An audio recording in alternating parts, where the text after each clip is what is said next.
Dia dipertuhankan, dia mengaku Tuhan, dia mengaku berkuasa atas seluruh kehidupan rakyatnya. Tapi lihat bagaimana perubahan yang terjadi setelah anak muda ini menginstruksikan kepada sang raja untuk bisa membunuhnya. Satu-satunya adalah dengan menyebutkan nama Allah, Tuhan anak muda, Tuhan dia. Saudara, anak muda ini punya pilihan untuk lari setelah dia selamat dari gunung, selamat dari laut, dia bisa lari, menyelamatkan diri. Tapi dia berkorban dirinya di jalan Allah Subhanahu wa Ta'ala. Perhatikan, Allah menyebutkan di dalam Al-Quran, Innallaha ashtara minal mu'minina anfusahum. Sesungguhnya Allah membeli orang-orang beriman itu diri mereka. Saudara, kita kalau beli barang itu, kita milih kan yang bagus? Milih. Allah membeli orang-orang beriman. Allah memilih orang-orang pilihan. Perhatikan, ini ada pelajaran yang penting tentang kehidupan. Apa itu? Pertama, bagaimana kita memandang nikmat yang Allah berikan kepada kita. Yang kedua, kita memandang bagaimana ujian yang Allah berikan kepada kita. Tentang nikmat. Mana orang-orang yang dipilih oleh Allah? Orang-orang yang hanya diberikan nikmat-nikmat khusus. Ya, saya pernah sampaikan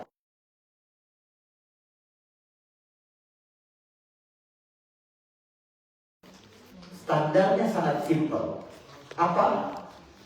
Jika Allah memberikan satu nikmat kepada orang mukmin, kepada orang bertakwa, kepada orang taat, tapi nikmat yang sama juga Allah berikan kepada orang yang kafir, orang yang tidak taat, maka berarti nikmat itu tidak ada nilainya di sisi Allah.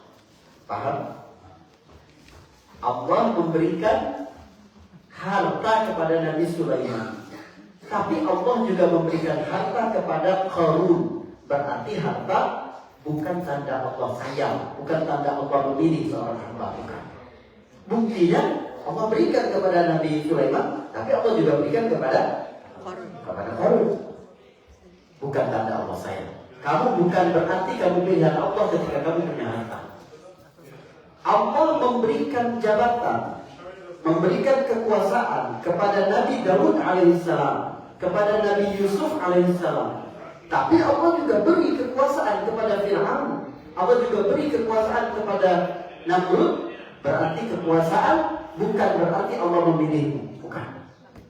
Gak boleh kita bilang ke tetangga, ke saudara, ketika Anda diberi kelaparan rezeki, Anda bilang, makanya jadi orang taat. Tuh, coba lihat kita taat. Banyak orang yang tidak taat, Allah berikan berlimpah kekuasaan dan harta. Jadi kalau mau melihat sesuatu itu bernilai atau tidak, mana hamba-hamba yang benar pilihan Allah? Yang Allah hanya berikan nikmat-nikmat khusus, tidak Allah berikan secara umum. Mana nikmat khusus itu? Ridho kepada ketentuan Allah. Hati yang selalu tergerak untuk taat kepada Allah. Kehati-hatian untuk tidak makan yang haram. Hati yang tergerak untuk membantu orang lain. Hati yang tergerak untuk bangun di sepertiga akhir malam. Kalau itu Allah berikan kepadamu, kamu adalah hamba pilihan. Sebab itu tidak ada yang Allah berikan kepada orang kafir, kepada ahli maksiat, kepada hatinya yang keras dia. Pertama, mau melihat Allah memilih seseorang, lihat jenis nikmat-nikmat khusus yang Allah berikan kepada dia. Yang kedua adalah ujian. Bagaimana Allah menguji seseorang dengan peristiwa-peristiwa, kejadian-kejadian di dunia. Apalagi ukurannya? Kalau tadi apa ukurannya Pak? Harta, nikmat apa? Kalau Allah berikan nikmat kepada orang kafir dan kepada orang beriman, semua ada, berarti ada bukan ujian.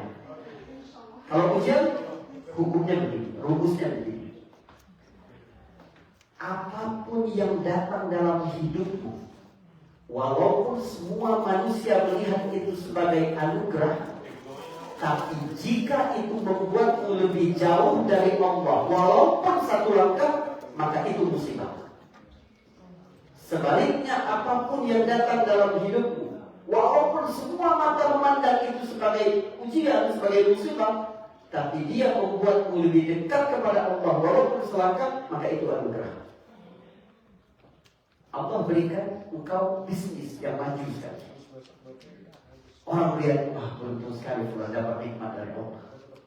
Tapi semenjak bisnisnya itu semakin besar, dia semakin jarang ke masjid, nggak ikut khataman Al-Quran, sering absen dalam pengajian, justru semakin pelit dalam berbagi. Musibah. Bisnis yang besar itu musibah. Walaupun semua mata melihat kau dapat nikmat.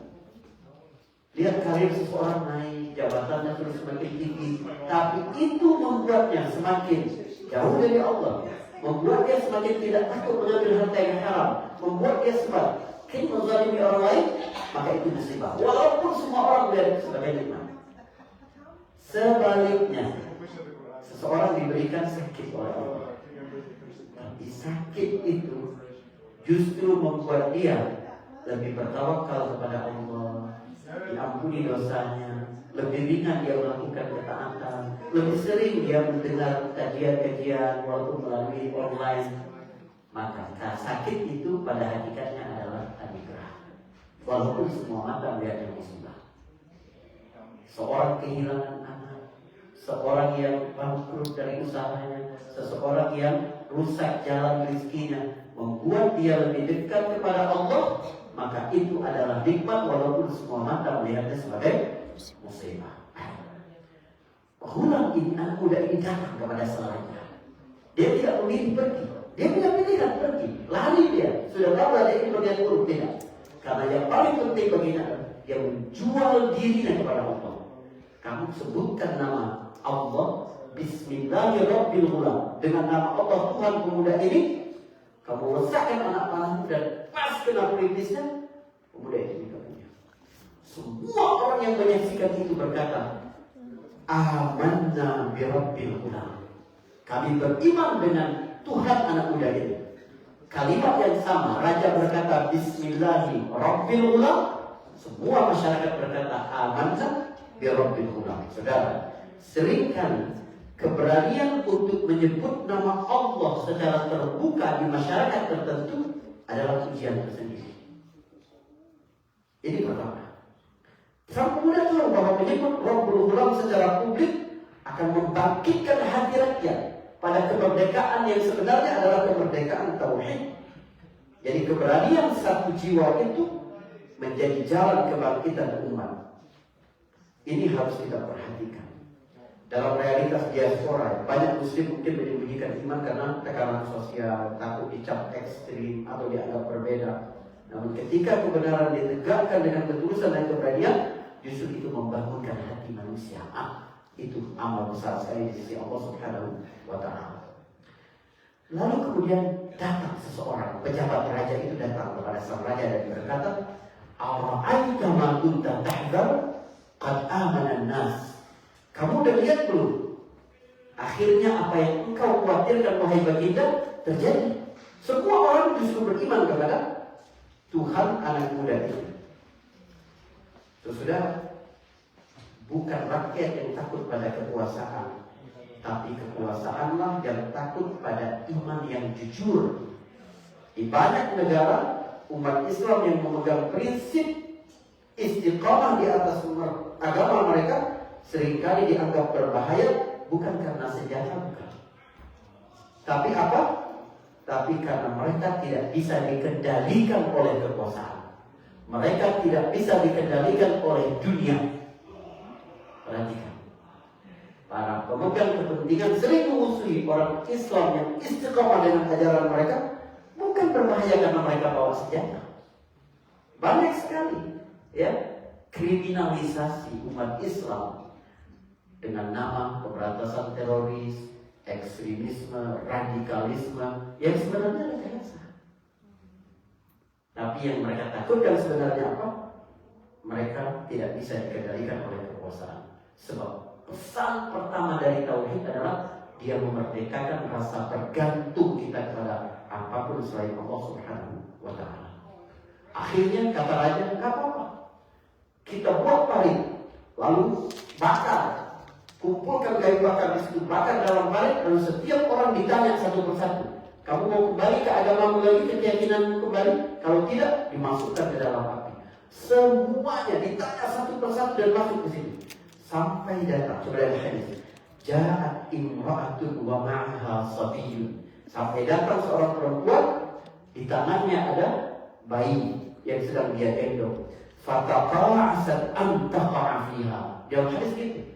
Maka sang ibu merasa ragu, berat karena anaknya, bukan karena takut diri dia. Coba lihat dalam lingkungan asing, antum di sini ya. Kadang yang paling sulit adalah menjaga iman anak-anak, mempertahankan komitmen spiritual keluarga. Ibu ini ragu manusiawi, tapi Allah Subhanahu wa Ta'ala kemudian membuatkan justru melalui lisan anaknya.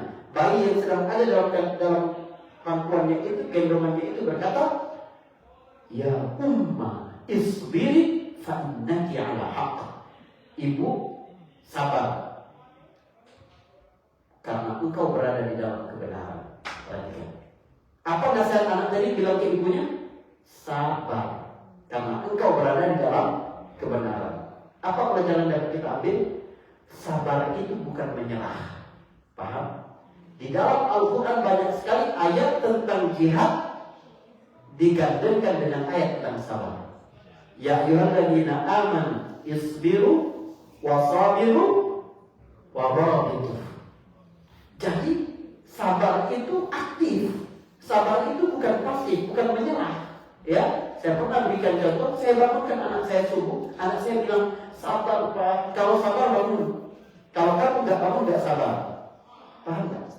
Ada ajakan untuk berinfak, untuk berwakaf. Ada kesempatan untuk berbuat baik. Sabar. Lawan rasa perih di dalam dirimu, kamu berinfak. Ada ajakan untuk aktif dalam dakwah. Sabar dengan kelebihannya. Mengurus masjid ini perlu kesabaran. Tapi kalau diajak nyapu masjid semuanya bilang sabar sambil tidur di rumah, masjid kita kotor. Sabar itu melawan dingin, melawan ngantuk, melawan kesibukan. Ada yang kita lakukan untuk agama ini. Itu sabar. Jadi anak itu berkata sabar. Ini di antara bayi yang bisa bicara di dunia selain Nabi Isa alaihissalam. Ya, kemudian ada yang bersaksi untuk Nabi Yusuf alaihissalam. Kemudian juga bayi ini. Kemudian pelajaran baik adalah kadang anak-anak justru menjadi penyemangat bagi orang tuanya. Dalam konteks ini kita lihat ya, dengan tarbiyah, dengan pendidikan yang benar, justru anaklah kadang mengingatkan orang tua untuk istiqomah, untuk teguh. Coba bayangkan ibu sekolahkan anak ibu di sini, belajar mereka ngaji. Mereka ngaji di rumah bagus sekali bacaannya, seperti bacaan Ustaz Aris, seperti bacaan Ustaz Fikri, ya kan? Malu kita, kita belum bisa Pak. Cobalah kita belajar juga sungguh-sungguh kan. Kenapa? Dari anak. Banyak jalan hidayah itu melalui anak. Jadi investasikan tarbiyah yang baik untuk anak-anak kita, karena bisa jadi dia menjadi jalan hidayah bagi kita. Ya, ini beberapa pelajaran yang kita ambil dari kisah Ashabul Ukhdud. Semoga bermanfaat semuanya. Assalamualaikum warahmatullahi wabarakatuh. صلوا سنن الشفع مع الوتر ركعتين جامع